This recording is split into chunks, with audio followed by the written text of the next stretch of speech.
51, verso 8 al 12, dice: hazme oír gozo y alegría, haz que se regocijen los huesos que has quebrantado, esconde tu rostro de mis pecados y borra todas mis iniquidades. Crea en mí, oh Dios, un corazón limpio y renueva un espíritu recto dentro de mí.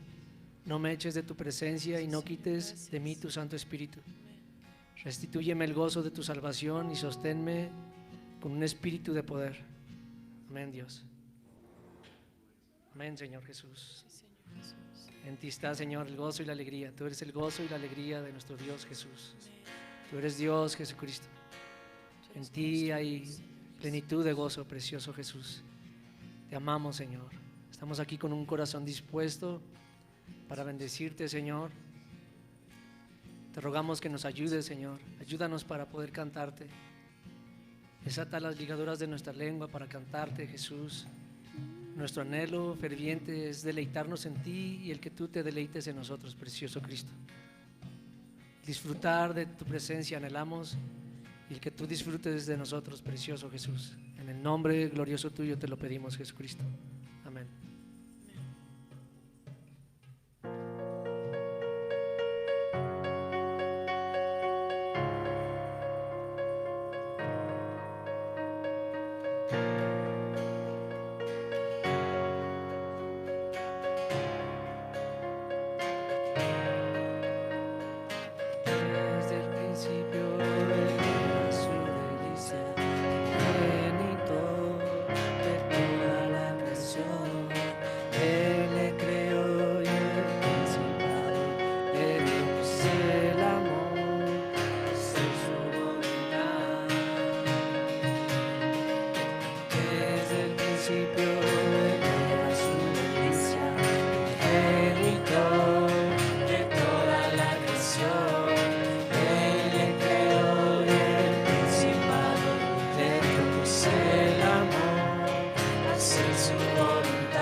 Estar con él para siempre.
majestad a Cristo, a Cristo.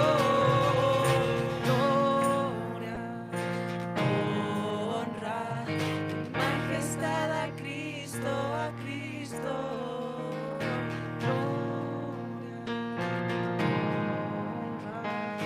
Majestad a Cristo, a Cristo, gloria, majestad a Cristo, a Cristo, Gozo y alegría el Padre es el más hermoso de los hijos de los hombres, gozo y alegría, el Padre es el más hermoso de los hijos de los hombres. gozo y alegría, Señor. Gozo y alegría, el Padre es el más hermoso de los hijos de los hombres. Gozo y alegría, el Padre es el más hermoso de los hijos de los hombres. Él me creó, Él me buscó y me encontró para disfrutarle y estar con Él para siempre, para siempre. Él me creó, Él me buscó y me encontró para disfrutarle y estar con Él para siempre, para siempre. Cristo, sabiduría, Hijo de Dios, Hijo de Dios. Cristo, sabiduría, Hijo de Dios, Hijo de Dios. Cristo, sabiduría, Hijo de Dios, Hijo de Dios. Cristo, sabiduría, Hijo de Dios, Hijo de Dios. Cristo, sabiduría, Hijo de Dios, Hijo de Dios. Cristo, sabiduría, Hijo de Dios, Hijo de Dios. Gloria, honra y majestad a Cristo, a Cristo. Gloria, honra y majestad a Cristo, a Cristo. Gloria, honra y majestad a Cristo, a Cristo. Honra y majestad a Cristo, a Cristo.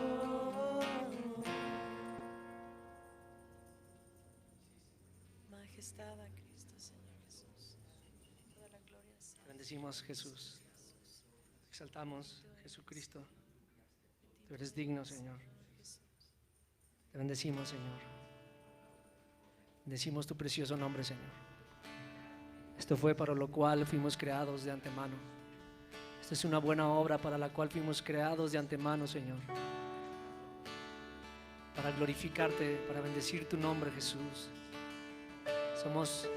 Fuimos hechos criaturas tuyas, Dios, nuevas criaturas en ti. Para glorificarte, Dios, para bendecir tu nombre, Jesús.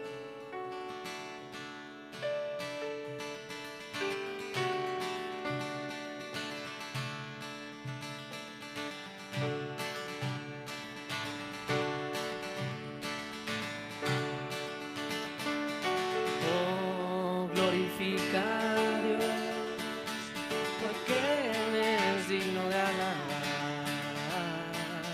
Oh, glorifica a Dios, Glorifica a porque Él es digno de alabar. porque Él es digno de alabar. Oh, glorifica a Dios, Glorifica a porque Dios, Él es digno de alabar. porque Él es digno de alabar. glorifica a Dios, porque Él es digno de alabar, porque Él es digno de alabar.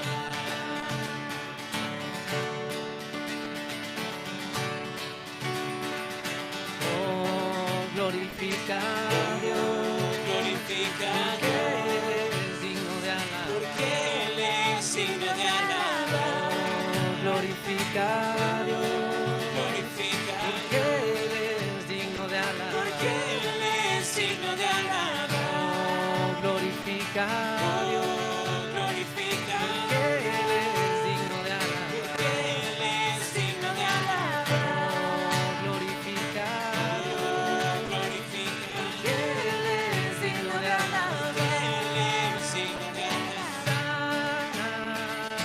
Bendecid a Dios, bendecid la roca de mi salvación. Hosana, bendecid a Dios, bendecid la roca de mi salvación.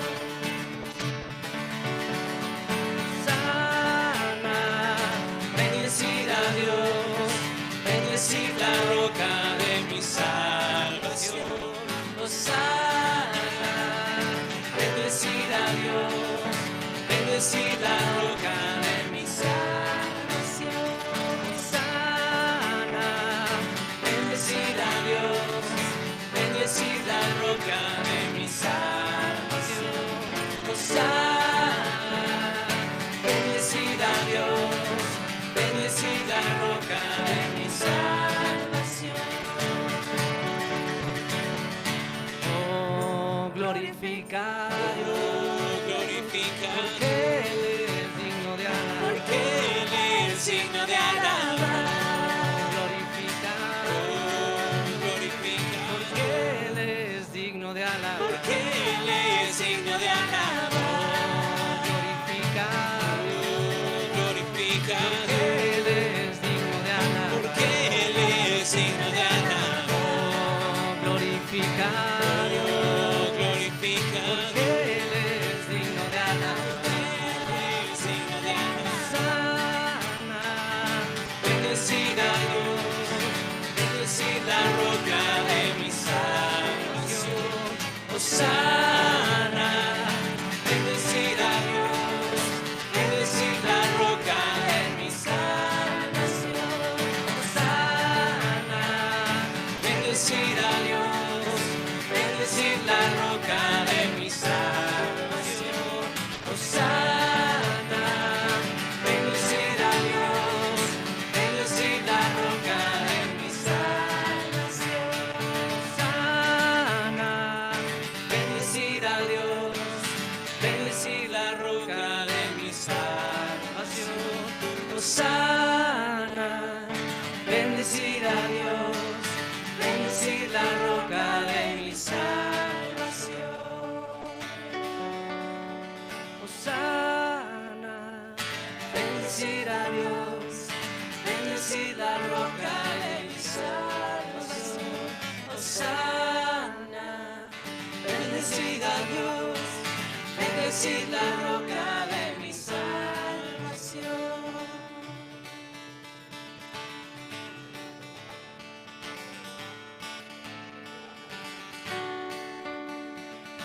oh, glorifica a Dios, Glorifica, porque Él es digno de alabar, porque Él es digno de alabar. glorifica, Glorifica, porque Él es digno de alabar, porque Él es digno de alabar.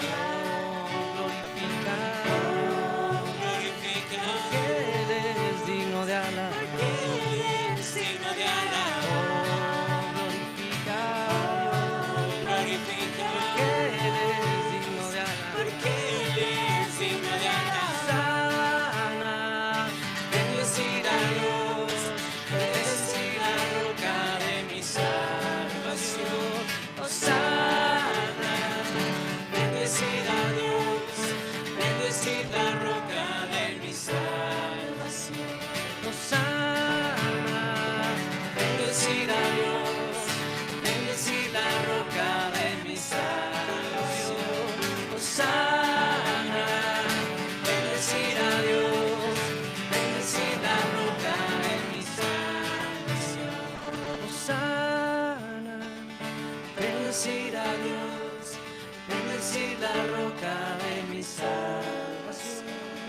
Hosana, bendecid a Dios, bendecid la roca de mi salvación.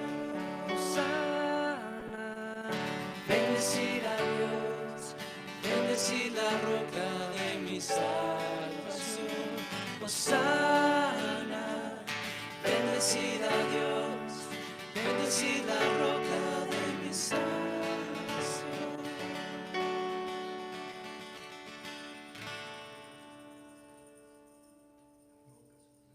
Amén, Jesús. Amén, Jesucristo. Te amamos, Jesús. Tú eres el centro de nuestras vidas, Señor. Es el centro de tu iglesia, Jesús. Toma la primogenitura, Dios. Sé la preeminencia en nosotros. Precioso Cristo.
centro se trata de ti, todo se trata de ti. Centro de tu iglesia es Jesús. El centro de tu iglesia es Jesús. Toda rodilla se doblará, toda lengua te confesará. Cristo, Cristo.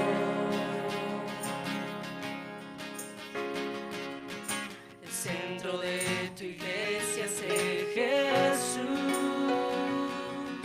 El centro de tu iglesia es Jesús. Toda rodilla se doblará, toda lengua te confesará. Cristo, Cristo. Tú eres el centro, nada importa más que tú.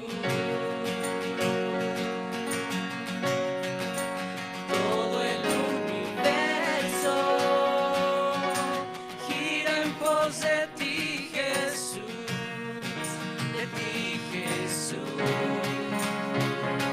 De mi ser hasta el cielo, Cristo sea el centro. Mi vida eres tú, si mi vida eres tú. De mi ser hasta el cielo, Cristo sea el centro. Mi vida eres tú, si mi vida eres tú. De mi ser hasta el cielo, Cristo sea el centro. Mi vida eres tú, si mi vida eres tú. De mi ser hasta el cielo, Cristo sea el centro. Mi vida eres tú, si mi vida eres tú. De mi ser hasta el cielo, Cristo sea el centro. Mi vida eres tú, si mi vida eres tú. De mi ser hasta el cielo, Cristo sea el centro. Mi vida eres tú, si mi vida eres tú. Centro de todo eres Jesús.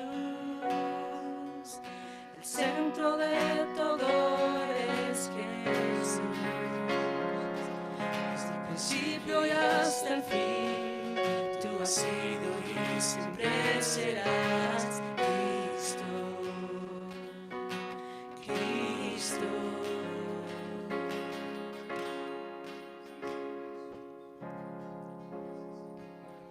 Amén, Señor. Gracias porque tú eres el centro de nuestra vida, Señor. Porque toda la creación, Señor, los cielos y la tierra y lo que hay debajo de la tierra, Señor, todo se trata de ti, Señor. Señor Jesús, dejamos a un lado nuestros propios intereses, hacemos a un lado nuestros deseos, Señor, porque todo se trata de ti, Señor. Queremos que tú seas el centro de nuestra vida, Señor. Queremos que tú seas el centro de tu iglesia, que seas el centro de nuestro corazón, Señor. Que podamos verte solo a ti, Señor, y darte la preeminencia y el primer lugar, porque todo fue creado por ti y para ti, Señor. Bendecimos tu nombre, Jesús. Te amamos, Cristo.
Hola, muy buenos días. Tengan todos bienvenidos. Bienvenidos, un gusto verles a todos. Qué bueno que estamos por acá. Pues bueno, vamos a orar. La verdad que qué padre canción con la que podemos pues confesar quién es Jesús, ¿no? Está impresionante. Él es verdaderamente el centro de nuestra vida. Así que gracias a Dios por este tiempo que pudimos levantar nuestra voz para cantar al Señor. Vamos a orar y vamos a comenzar. Señor Jesús, pues bendecimos tu precioso y glorioso nombre en esta mañana. Te damos gracias, Señor, porque, Señor, tú has sido fiel con nosotros, tus hijos, con tu pueblo. Y, Señor, queremos pues pedirte, Señor, que tú sigas tocando nuestras vidas, que tú sigas revelándote a nuestro ser, que podamos tomar de ti, Señor, la vida que tienes para nosotros. Y rogamos en el nombre de Jesucristo, Señor, que nuestra vida pueda ser edificada, Señor, a través de tu palabra, en el nombre de Jesús. Señor, tus palabras son espíritu, tus palabras son vida, Señor, y a través de conocerte, Señor, podemos pues laborar, Señor, colaborando contigo en esta vida, los años que tú nos concedas sobre esta tierra. Así que disponemos nuestro corazón para escuchar tu palabra. Te pedimos que nos seas revelado en esta reunión, en el nombre de Jesús. Amén. Amén. Bueno, vamos a Segunda de Reyes, de Crónicas. Estamos ya en el capítulo 12, donde pues hemos hablado algunas cosas, ¿no? Como parte de la decadencia que experimentó el reino de Roboam. Recordemos que por 3 años ellos estuvieron buscando a Dios de todo corazón, pero después de esos 3 años algo sucedió. Ellos, nos dice el capítulo 12, segunda de Crónicas 12, versículo 1, que ellos dejaron la ley de Jehová. Es decir, dejar la palabra de Dios, pues es una rebelión, es abandonar prácticamente a Dios, y esto fue parte también de lo que llevó a esta degradación en el pueblo de Israel, más bien en el reino de Roboam, en el reino del sur, acá con este Roboam que estaba reinando allí. Y veíamos cómo dejar la ley de Dios también significa dejar o abandonar a Dios, porque Dios se los dijo ahí en el versículo 5 a través de un profeta llamado Semaías. Les dijo: ustedes me han dejado, yo también los voy a dejar en manos de Sisac. Entonces ellos dejaron a Dios, dejaron la palabra de Dios. Es decir, dejar la palabra es dejar a Dios es dejar la palabra, y esto provocó la decadencia de este reino. Y comenzamos a ver cómo este hombre, Roboam, pues al principio de su reino edificó fortalezas en Jerusalén y en Judá principalmente, lugares fortificados, lugares donde pudo almacenar alimento, donde había vino, donde había aceite, donde había lanzas, donde había escudos, donde había gente preparada para pelear si recibían el embate de algún enemigo. Estaban preparados y veíamos, esto me ha impresionado mucho. Les digo que estoy leyendo un libro muy interesante donde habla un poquito de esto, pero el asunto es esto, que las cosas físicas revelan mucho de lo espiritual, en serio. Mucho de lo que podemos ver en el ámbito físico solamente nos están mostrando una realidad que es espiritual. Y cuando este hombre comenzó a edificar todas esas fortalezas, comenzó a almacenar principalmente vino y aceite, y después los sacerdotes y levitas se trasladaron a Jerusalén, entonces este reino fue realmente un reino muy consolidado, un reino muy poderoso, un reino fuerte, firme. ¿Por qué razón? Porque todo esto solamente era el reflejo de lo que espiritualmente estaba sucediendo. Era un reino fuerte, amados hermanos, era un reino sólido, un reino estable, porque todos buscaban a Dios de corazón. Entonces, todas estas fortificaciones en las ciudades de Judá eran solamente el reflejo, ¿sí?, de la fortificación espiritual que el reino de Judá estaba experimentando, porque, insisto en esto, lo físico y lo material reflejan lo espiritual, y ahí estaba esta situación con este reino. Entonces el rey Roboam estaba consolidado firmemente en este reino por todo lo que hemos visto anteriormente. Bueno, entonces hemos visto aquí estos versículos hasta pues prácticamente esta situación donde Dios dice: yo los voy a dejar en manos de Sisac. Y ahora vamos al versículo 5, donde aparece nuevamente este profeta Semaías, del que ya hemos hablado anteriormente. Vamos a leer rápidamente del versículo 5 hasta el versículo 9. Vamos a leer del 5 al 9. Segunda de Crónicas 12, del 5 al 9. Dice lo siguiente. Dice, entonces vino el profeta Semaías a Roboam y a los príncipes de Judá, que estaban reunidos en Jerusalén por causa de Sisac, y les dijo, así ha dicho Jehová, ustedes me han dejado, y yo también los he dejado en manos de Sisac. Y los príncipes de Israel y el rey se humillaron y dijeron, justo es Jehová. Y cuando Jehová vio que se habían humillado, vino palabra de Jehová a Semaías diciendo, se han humillado, no los destruiré, antes los salvaré en breve, y no se derramará mi ira contra Jerusalén por mano de Sisac, pero serán sus siervos, para que sepan lo que es servirme a mí y que servir a los reinos de las naciones. Dice, subió pues Sisac, rey de Egipto, a Jerusalén, y tomó los tesoros de la casa de Jehová y los tesoros de la casa del rey. Dice, todo lo llevó, y tomó los escudos de oro que Salomón había hecho, dice aquí la escritura. Bueno, entonces aparece nuevamente este profeta de Dios. Recordemos que su nombre, Semaías, significa Jehová ha escuchado, Dios ha oído, ¿de acuerdo? Entonces, el versículo 4 nos dice que Sisac tomó las ciudades fortificadas de Judá y llegó hasta Jerusalén. Y mientras el enemigo seguía avanzando y seguía tomando estas fortalezas que Roboam había edificado, este enemigo, Sisac, se acercaba a Jerusalén, la ciudad de Dios, ¿de acuerdo? Y de pronto aparece otra vez en escena este profeta Semaías.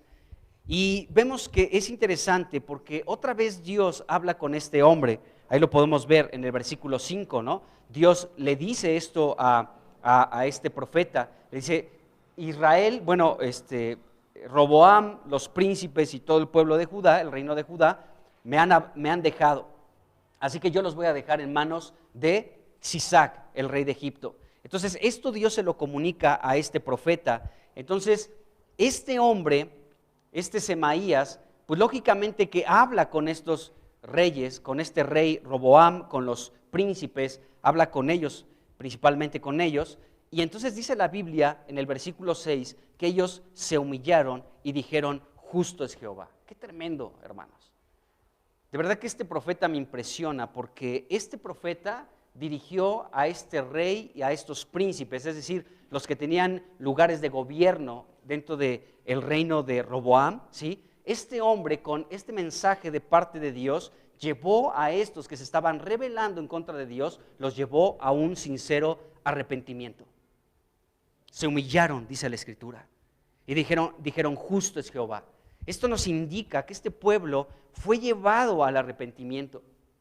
Fíjense, anteriormente pudimos ver que este profeta Semaías detuvo una guerra que era inevitable entre Israel, aquellas 10 tribus de Israel que se separaron de la casa de David, ¿se acuerdan? Entonces Roboam, enojado, llamó a 180,000 soldados preparados para pelear y de Judá y de Benjamín, y de pronto Dios le habla a este profeta Semaías. Semaías habla con Roboam y le dice, esto proviene de Dios, así que no pelees contra tus hermanos, frena la batalla, frena este derramamiento de sangre, esta batalla innecesaria. No es necesario que entres en batalla porque esto Dios lo ha permitido. Entonces Roboam hace caso, presta atención a las palabras de Semaías, eran palabras directamente de Dios, y frenó el derramamiento de mucha sangre. Entonces este hombre, ¿sí? Fue la persona que trajo paz en medio de una guerra que se estaba fraguando, ¿de acuerdo? Produjo esta paz. Y ahora lo vemos, amados hermanos, guiando al pueblo a un sincero arrepentimiento. Eso es lo que produce un profeta realmente. O sea, podemos a veces apantallarnos por los profetas que pueden existir dentro de la cristiandad. Pero un profeta es sencillo, hermanos. Es alguien que escucha a Dios. que habla con Dios y Dios escucha. Semaías, Dios ha escuchado. Es alguien que está hablando constantemente con Dios y de pronto Dios puede comunicarle aquellas cosas que están en el corazón de Dios y con sencillez se anuncian, como este hombre, Semaías.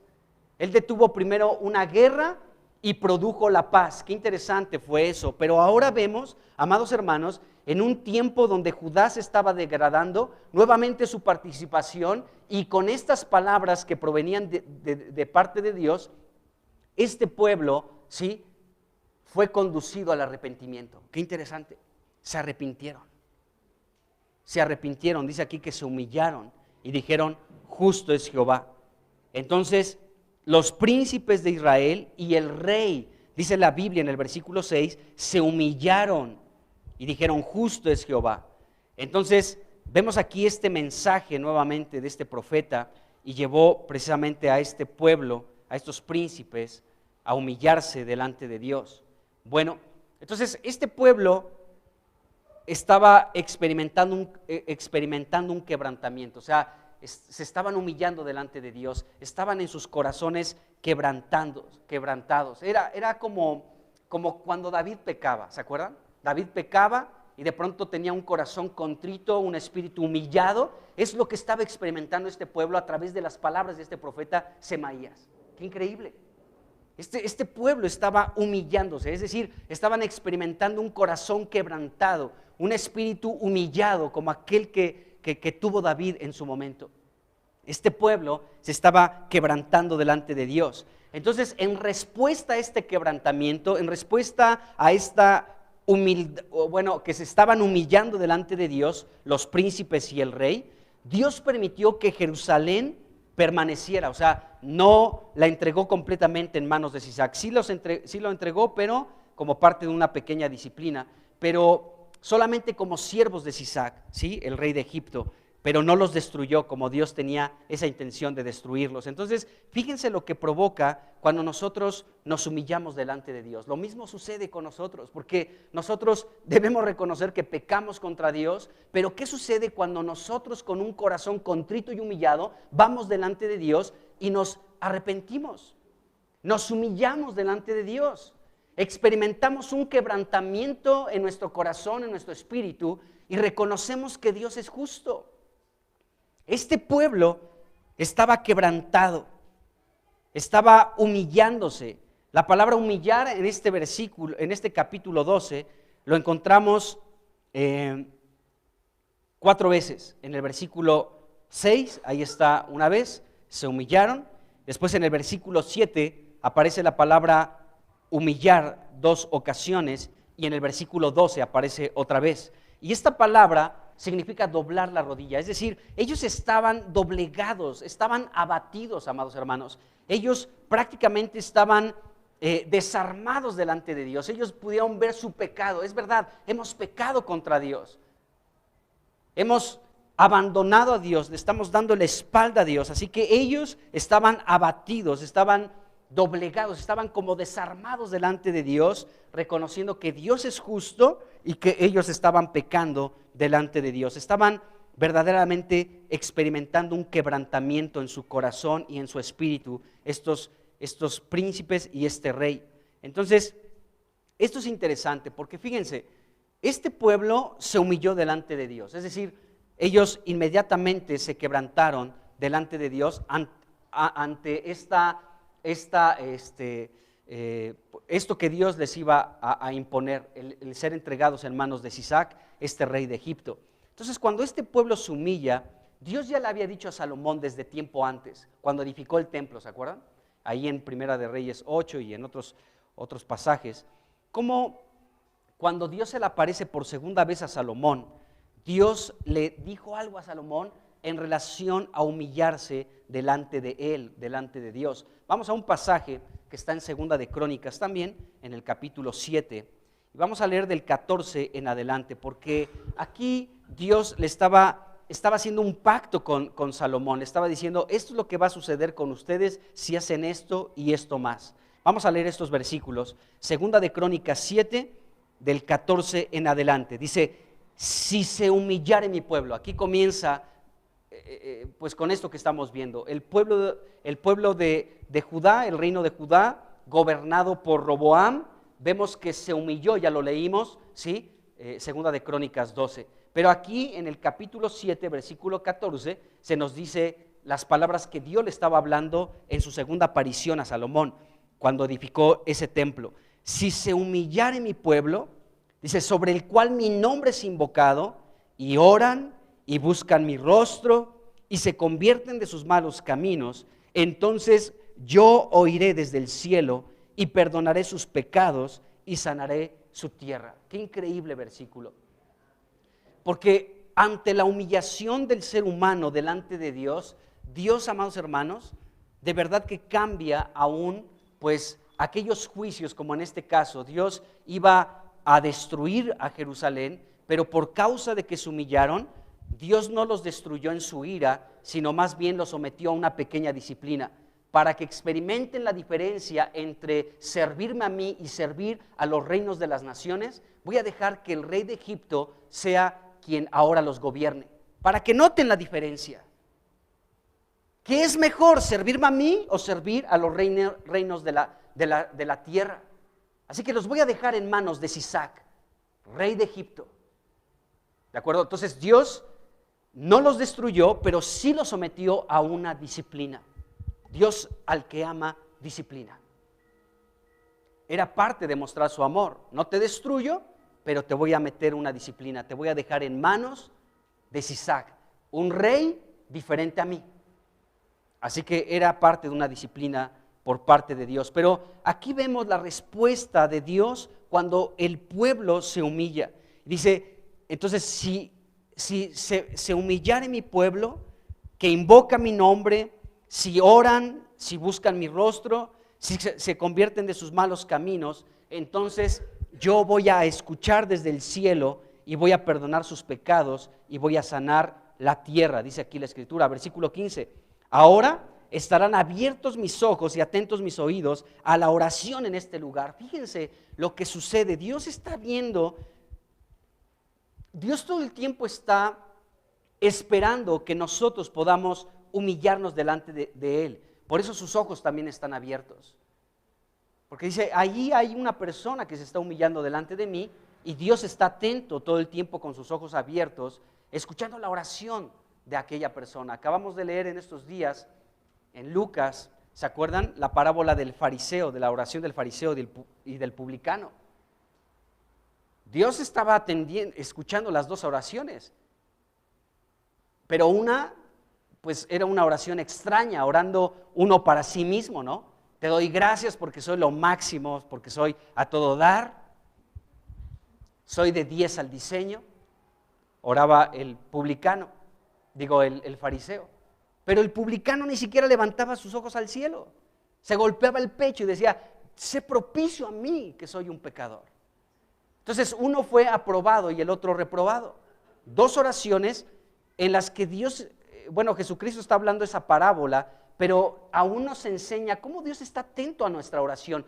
¿Cuál es el corazón de nuestra oración? ¿Cuál es la verdadera esencia del motivo por el cual estamos orando?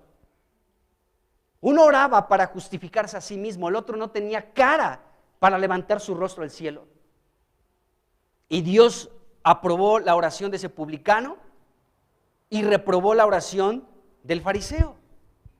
Entonces Dios todo el tiempo está esperando con sus ojos abiertos y sus oídos también atentos para escuchar la oración de su pueblo, pero lo que Dios también espera es esto, que podamos junto con nuestra oración humillarnos delante de Él. Dice el versículo 16, porque ahora he elegido y santificado esta casa para que esté en ella mi nombre para siempre y mis ojos y mi corazón estarán ahí para siempre. Es decir, que Dios, amados hermanos, en su casa siempre espera encontrar personas que oren, que invoquen su nombre, que busquen de todo corazón, como dice este versículo 14, que busquen mi rostro, ¿sí? Y que se humillen para yo poder responder, porque yo he elegido esta casa. Bueno, entonces vemos que Dios ya había hablado de humillarse delante de Él. Dios escucharía desde el cielo y respondería a aquella oración llena de humildad.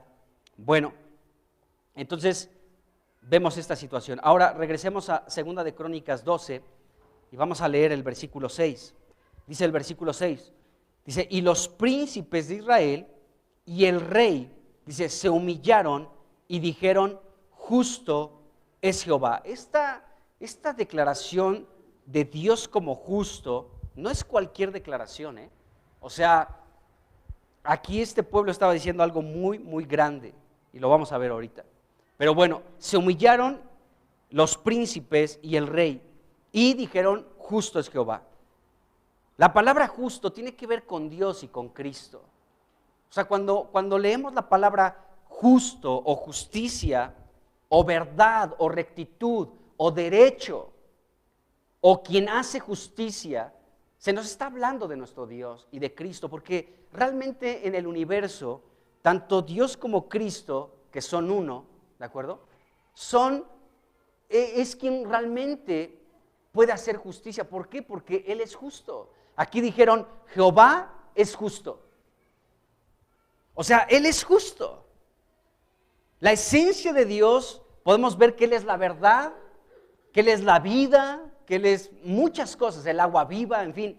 Él es tantas cosas, pero otra cosa que nuestro Dios es y nuestro Cristo es que es justo.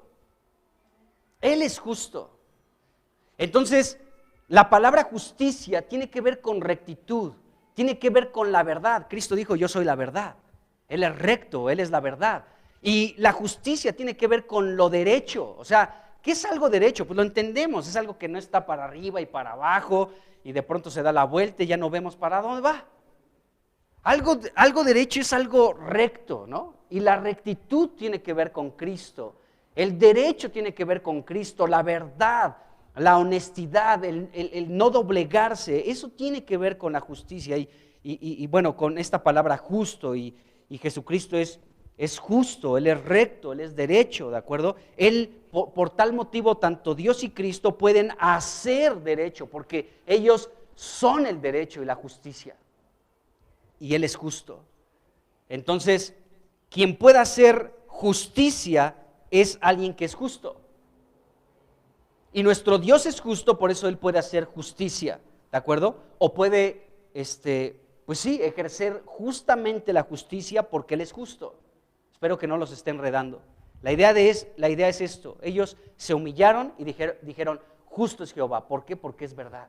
O sea, nuestro Dios es justo y el ser justo tiene que ver con la verdad, Cristo es la verdad, con la rectitud, con el derecho, con el poder hacer justamente justicia. ¿Y quién puede hacer esto? Pues solamente quien es justo, o sea, nuestro Dios. Entonces, este es un ejemplo del verdadero quebrantamiento. Ellos aceptaron la sentencia de Dios. ¿Por qué? Porque Dios dijo, los voy a dejar en manos de Sisac. Ellos dijeron, bueno, nos arrepentimos, pero lo que Dios determine en relación a nosotros, en este caso, que vamos a estar en manos de Sisac, Dios es justo. ¿Nos lo merecemos? Si Dios ha dicho que vamos a estar en manos de Sisac, Dios es justo. En Él no hay injusticia. Entonces, si Dios ha determinado que vamos a estar en manos de Sisac, Dios es justo. En Él hay rectitud, es la verdad. En Él no hay nada, cosa torcida ni perversa. Así que si Él está diciendo que esto es justo, es porque así lo es. Y si tenemos que estar en manos, ser siervos de Sisac, así será porque Dios es justo. Ellos aceptaron la sentencia humildemente de parte de Dios. Entonces, este rey Roboam y los príncipes no se defendieron ante la sentencia de Dios. No comenzaron a decir, no, pues es que hubieras visto lo que sucedió. O sea, no, ellos no iniciaron a defenderse. Simplemente Dios les dijo, ustedes me han dejado. Y ellos no comenzaron a decir, eso es mentira, ¿cuándo te hemos dejado? Siempre hemos estado contigo. Sí adoramos aquí a otros dioses y todo el asunto, pero realmente nada más es un apoyo para buscarte a ti. O sea, no se justificaron en nada, ¿de acuerdo? Cuando Dios les dijo, ustedes me han dejado, ellos lo aceptaron, se humillaron y dijeron, justo es Jehová. Entonces Dios les dijo, los voy a entregar en manos de Sisac, y ellos dijeron prácticamente, lo merecemos, justo es Jehová. Justo es Jehová. Entonces vemos que estos hombres, este rey Roboam y sus príncipes, pudieron aceptar la justicia de Dios. Esto era justo delante de Dios. A veces pensamos que la justicia de Dios solamente tiene que ver con la gente que derrama sangre y que asesina y todas esas cosas, ¿no? Y estamos esperando que no se queden sus actos impunes, sino que haya justicia. Pero la justicia también tiene que ver con esto. Dios les dijo, ustedes me han dejado, me han abandonado, me dejaron a mí, me abandonaron, dejaron mi palabra. Entonces es justo, y mi justicia es que ahora los entregue por algunos años en manos de Sisac. Eso es justo delante de mí, porque ustedes me dejaron, abandonaron mi ley. Así que, como ustedes bien han declarado de mí, que yo soy justo, y como parte de mi esencia de ser justo, voy a emplear mi justicia delante de ustedes. Mi justicia es la siguiente: que estén en manos de Sisac por algún tiempo. Dios es justo, hermanos. Dios es justo. Bueno, vamos a ver algunos versículos que nos hablan de Dios como alguien justo, o de Jesús como justo. Vamos a Hechos 3:14.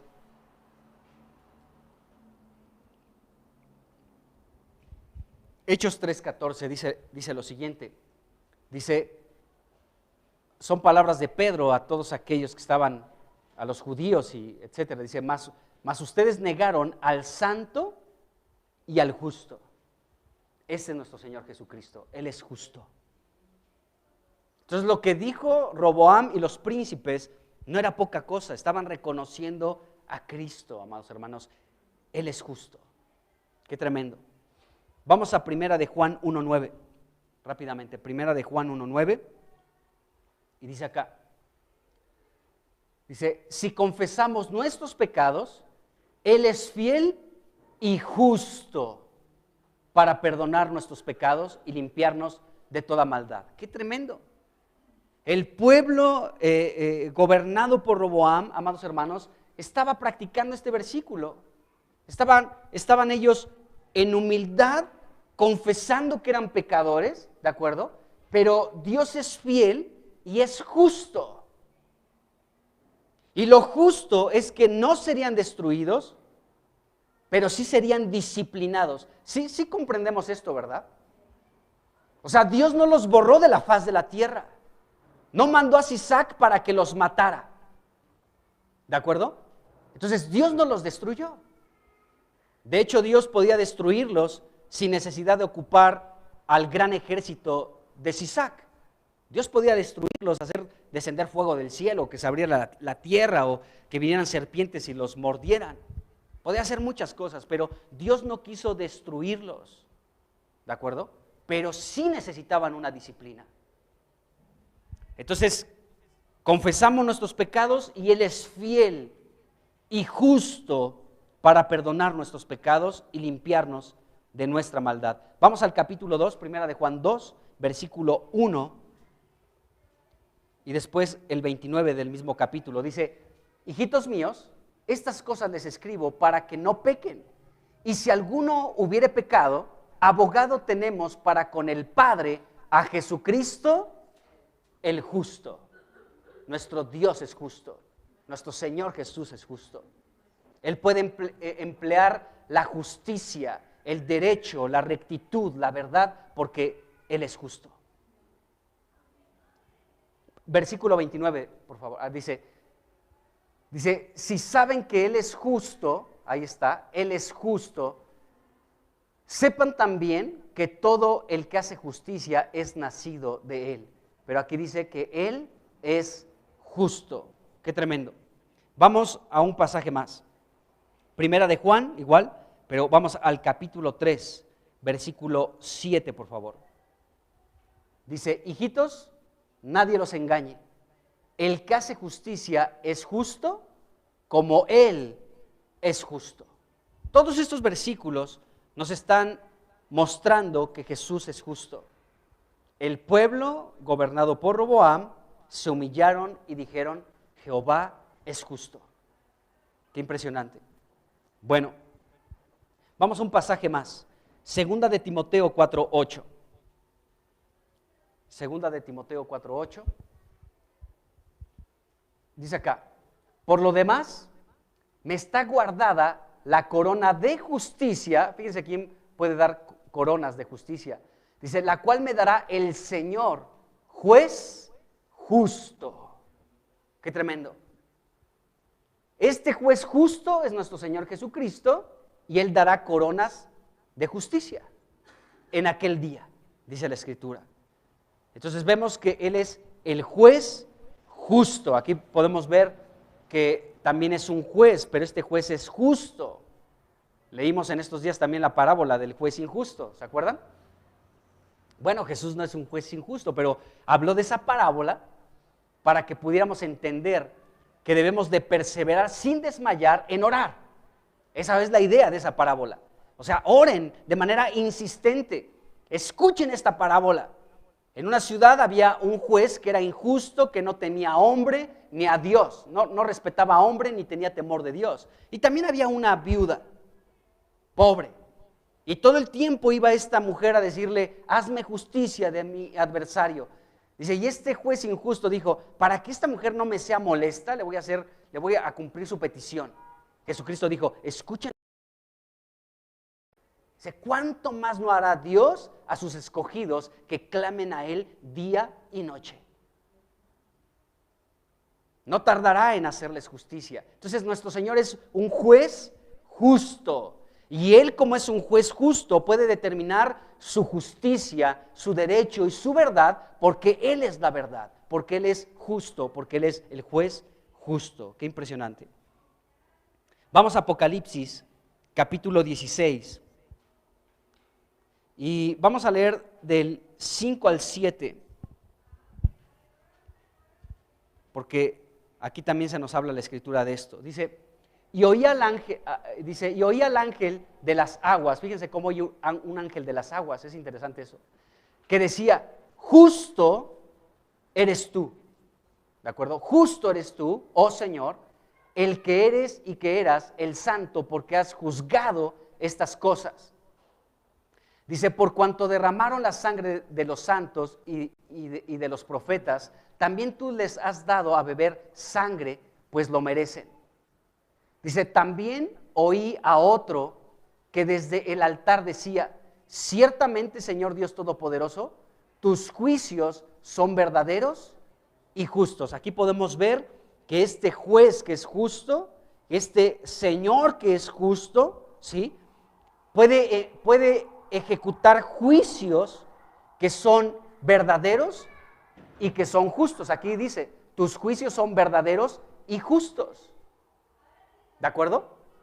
Entonces, esto es muy interesante porque podemos ver que entonces nuestro Dios, quien es justo, puede ejecutar estos juicios que son verdaderos y que son justos. O sea, cada juicio que Jesucristo desate sobre la tierra no será algo injusto, amados hermanos. Todo juicio por parte de Dios está lleno de la esencia de Dios, de su justicia. ¿De acuerdo? Entonces, los juicios de Dios son todos verdaderos y son todos justos. Así que, llevando esta parte de este versículo a lo que estamos viendo en Crónicas, podemos ver que el juicio de Dios sobre Roboam y sobre Judá era justo. El que estuvieran algunos años bajo el asedio de este rey egipcio llamado Sisac, era justo. Pero ¿cómo? Si Dios es amor, pues sí, Dios es amor, pero es justo. Es justo, hermanos. La justicia no tiene que ver con nuestros sentimientos en muchos momentos, porque nuestro corazón es de pollo. Entonces, como nuestro corazón es de pollo, pues mira, ya se humilló, pudo haber dicho Dios, pues ya se humilló, con esto me basta. Ya, todo vuelva a la normalidad. No, Señor. Yo soy justo. el que me hayan dejado, el que me hayan abandonado, el que se hayan apartado de mi palabra, de mi ley, requiere que yo actúe con justicia y con verdad. Así que no los voy a destruir, pero sí estarán disciplinados. Porque yo al que amo, disciplino. Al que tomo por hijo, también le doy sus azotes.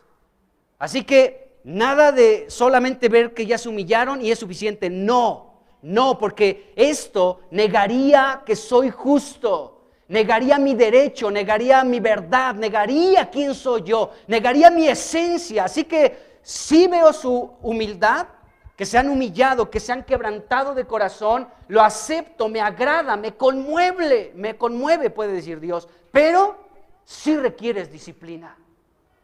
Ese es Dios, amados hermanos.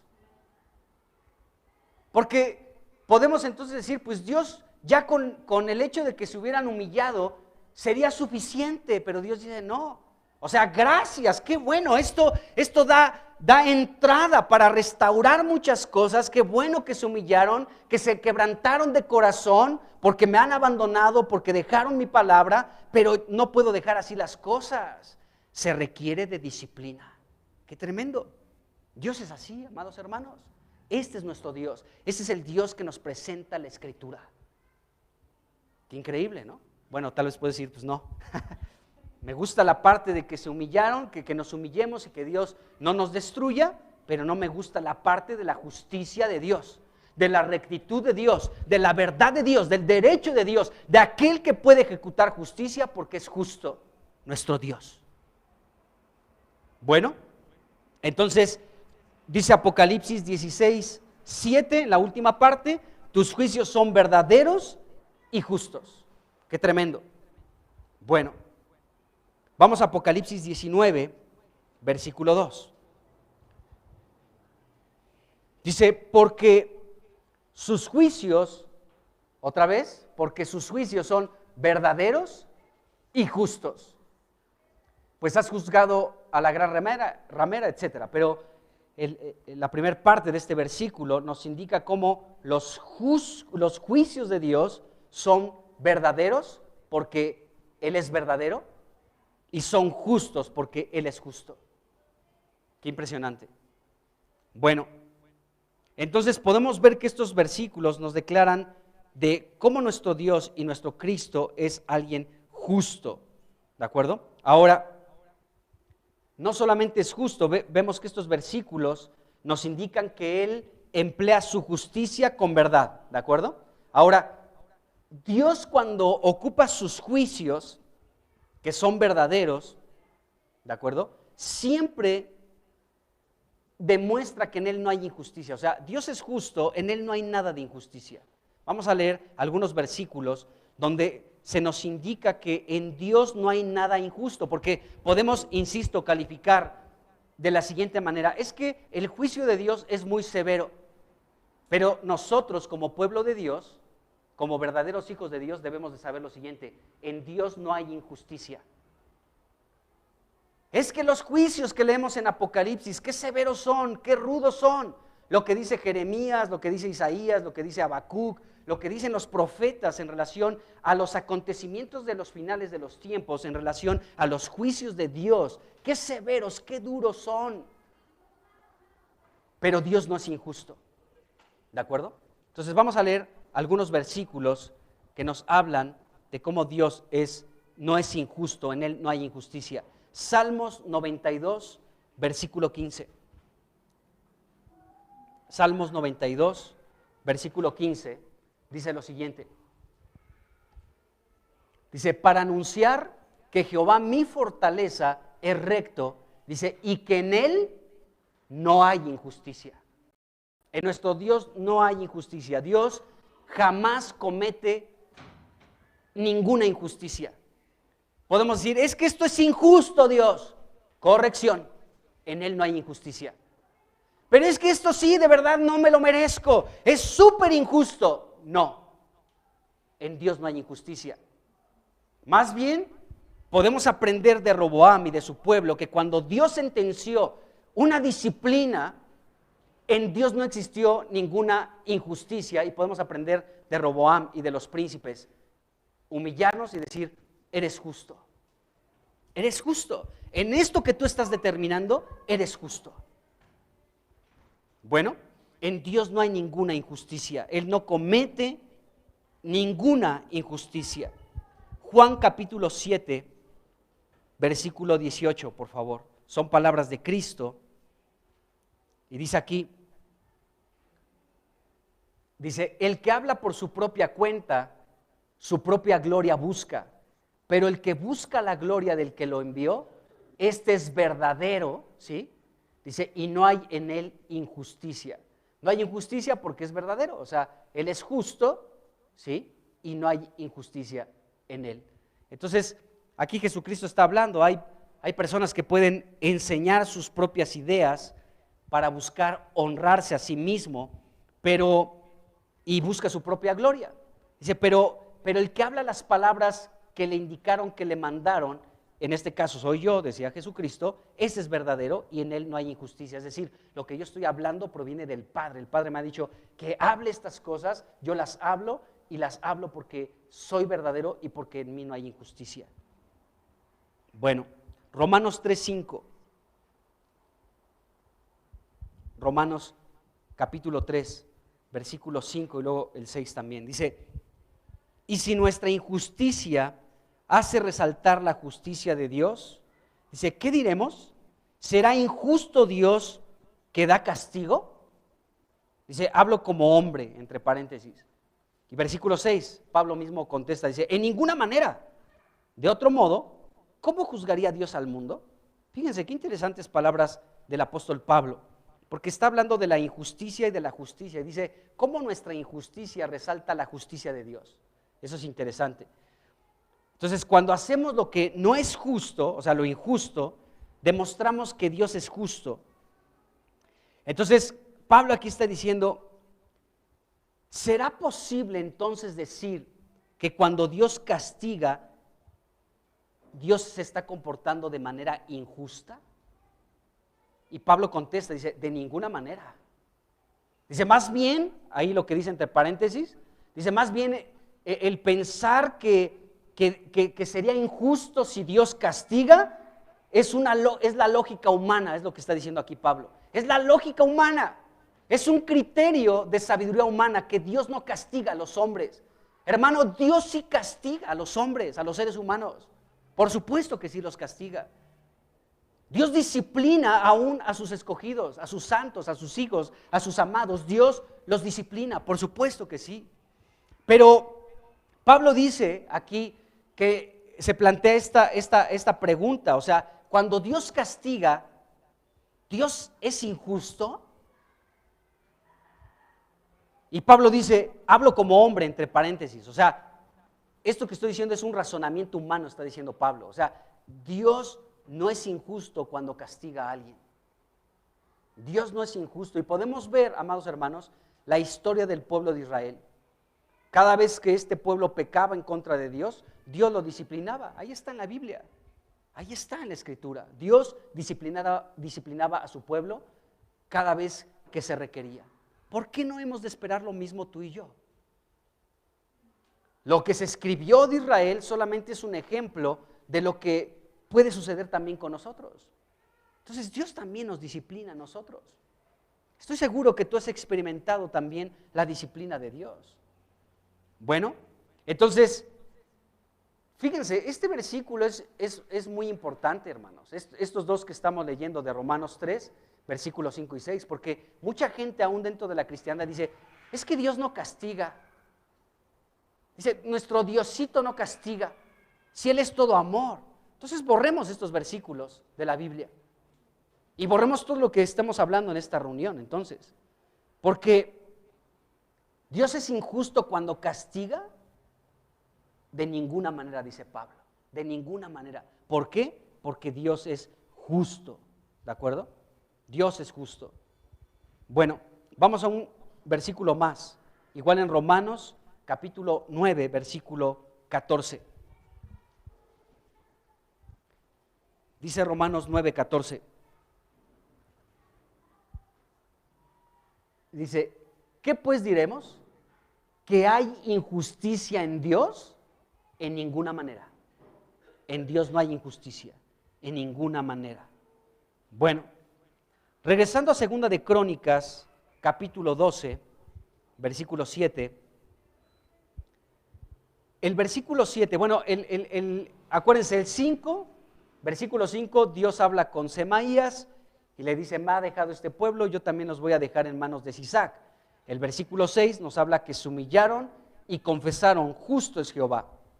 Ya hablamos de esto. Ahora, en el versículo 7 leemos que Dios pudo ver la humillación de este rey y de estos príncipes, pudo ver esto. Fíjense, aquí dice el versículo 7, dice, y cuando Jehová vio, qué importante es esto, cuando Jehová vio que se habían humillado, acuérdense lo que leímos hace un momento en 2 de Crónicas 7:14, si mi pueblo se humillare, sobre el cual es invocado mi nombre, y oraren, y etcétera, etcétera, dice, yo miraré desde los cielos y los escucharé, ¿de acuerdo? Entonces, Dios aquí se estaba cumpliendo aquello que le había dicho a Salomón.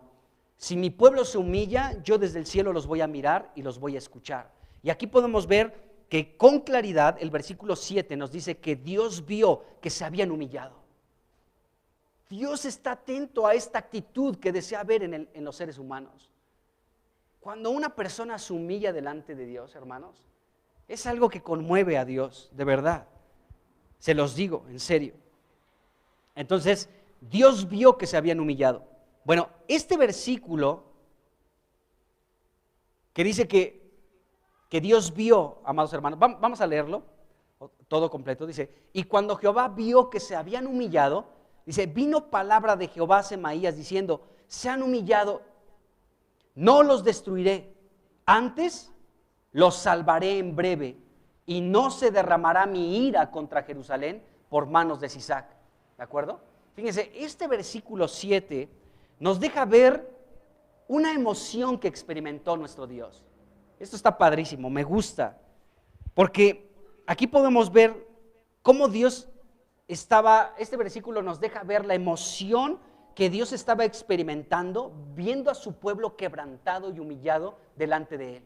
O sea, Dios, de pronto, sus emociones aquí las podemos ver. Así que inmediatamente que ve que su pueblo se había humillado, entonces él se lo platica a un amigo llamado Semaías. Le dice, mira, se han humillado, así que no los voy a destruir, Semaías. Mi ira no se va a encender contra Jerusalén.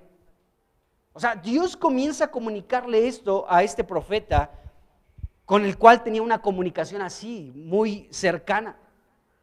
Entonces Dios, aquí podemos ver que está experimentando, este versículo nos deja ver la emoción que Dios estaba experimentando. Se han humillado, ¿te das cuenta, Semaías? Se han humillado, no los voy a destruir, antes los voy a salvar en breve y no voy a derramar mi ira sobre ellos.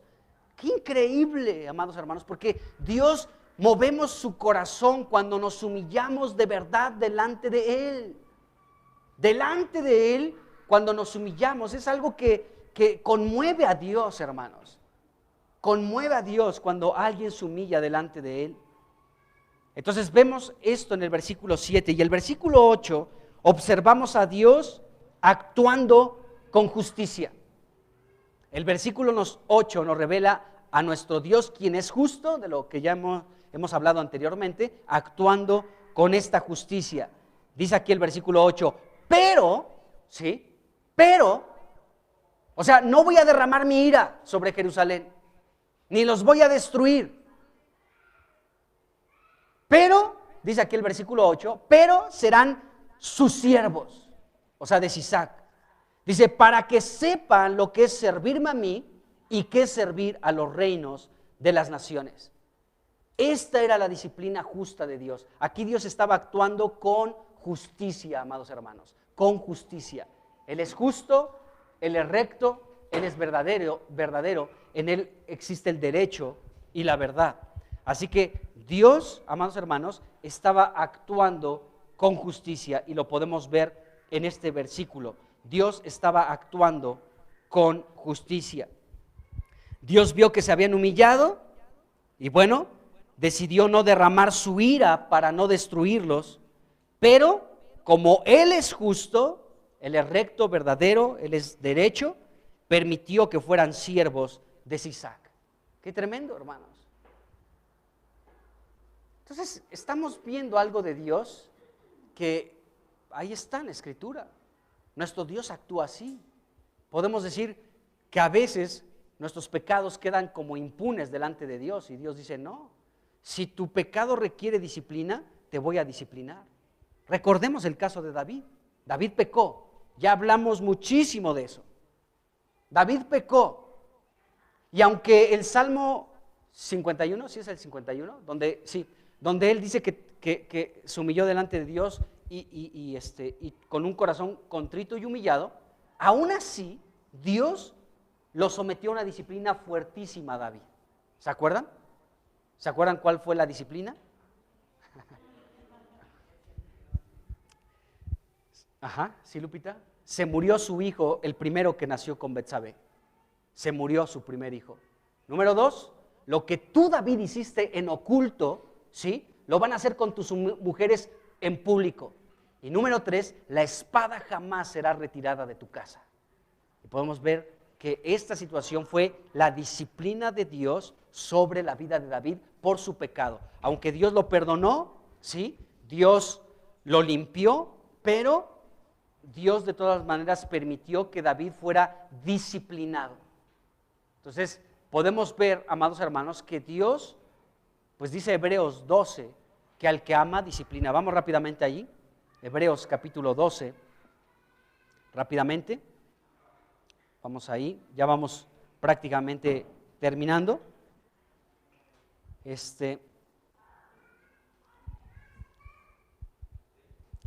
Vamos a leer, déjenme ver de qué versículo.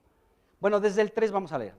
Dice, consideren aquel que sufrió tal contradicción de pecadores contra sí mismo, para que su ánimo no se canse hasta desmayar, porque aún no han resistido hasta la sangre combatiendo contra el pecado, y han ya olvidado la exhortación que como a hijo se les dirige diciendo, hijo mío, no menosprecies la disciplina del Señor, ni desmayes cuando eres reprendido por Él, porque el Señor al que ama disciplina y azota a todo aquel que recibe por hijo. Luego dice el 7, si soportan la disciplina, Dios les trata como hijos, porque ¿qué hijo es aquel a quien el Padre no disciplina? Pero si se les deja sin disciplina, de la cual todos han sido participantes, entonces son bastardos y no hijos. Dice, por otra parte, tuvimos a nuestros padres terrenales que nos disciplinaban y los venerábamos. ¿Por qué no obedeceremos mucho mejor al Padre de los Espíritus y viviremos? Y aquellos ciertamente por pocos días nos disciplinaban como a ellos les parecía, con el cordón de la plancha, con el guarache, con el cinturón, ¿sí? Con el que muelen el maíz. Nos disciplinaban como ellos les parecía, dice, pero o sea, la disciplina de Dios, pero para lo que nos es provechoso, para que participemos de su santidad. Y luego vamos a seguir porque está tremendo. Dice, en verdad que ninguna disciplina al presente parece ser causa de gozo. Esa es la verdad. O sea, cuando tú eres sometido a una disciplina, pues el gozo, ¿dónde está? Parece que se esfumó, ¿de acuerdo? Entonces, ninguna disciplina al presente parece ser causa de gozo, sino de tristeza. Dice, pero después da fruto apacible de justicia a los que en ella han sido ejercitados. Hasta ahí acaba. Entonces, fíjense lo que sucede con la disciplina. A final de cuentas, la disciplina siempre traerá un fruto, como estamos viendo, ¿sí? Si no menospreciamos su disciplina, porque aquí el autor a los Hebreos habla de no menospreciar su disciplina, ¿de acuerdo? Entonces, vemos aquí que Dios estaba actuando con justicia con Roboam y con los príncipes de Judá, al dejarlos en manos de Sisac, aunque se habían humillado, aunque estaban quebrantados de corazón, aunque estaban contritos de espíritu, Dios los sometió a una disciplina porque, como podemos ver, porque los amaba y porque iba a producir un fruto seguramente. Bueno, podemos ver esta situación. Entonces, regresando a Segunda de Crónicas, capítulo 12, en el versículo 8, podemos observar la justicia de Dios. Pero serán sus siervos. No los voy a destruir, dice el versículo 7. No voy a derramar mi ira sobre Jerusalén, versículo 7. Y luego versículo 8, pero, esa palabra es muy importante, pero serán sus siervos. Eso sí, no se van a quedar sin disciplina. Entonces, Dios es justo y aunque no decidió derramar su ira, Él permitió que fueran esclavos de estos extranjeros, de Sisac, rey de Egipto. Pues vamos a dejarla hasta aquí. Vamos a seguir hablando un poquito más de esta disciplina por parte de Dios, porque solamente digo esto, ya no voy a hablar de esto hoy, pero solamente quiero que tengamos en cuenta lo siguiente. Esta fue parte de la justicia de Dios, el disciplinarlos, pero todavía sigue más de la disciplina de Dios, y ahí podemos leer el versículo 9 y podemos ver el versículo 10. En estos dos versículos, el 9 y el 10, de Segunda de Crónicas, capítulo 12, podemos ver cómo Dios seguía actuando con justicia. En este caso, dice que la casa de Dios fueron llevados todos los tesoros de la casa de Dios. ¡Qué tremenda disciplina! Todos los tesoros de la casa de Dios fueron quitados. Eso habla de una disciplina y lo vamos a hablar un poquito en más detalle la siguiente vez. Pero por hoy vamos a dejarle hasta aquí. Pues Padre, en el nombre de Jesús, sabemos que tú nos amas y que tú a todo aquel que amas disciplinas. Pero queremos conducirnos delante de ti en rectitud, Señor, no abandonándote a ti, ni abandonando tu palabra, ni haciendo cosas que nos separen y nos alejen de ti. Señor, pon tu temor en nuestro corazón para no caminar conforme a nuestros propios pensamientos, sino a caminar como tu palabra lo establece. Señor, te damos gracias porque tú eres justo, porque en ti no hay ninguna injusticia, porque tú eres un juez justo y como juez justo puedes determinar justicia, rectitud, verdad y derecho.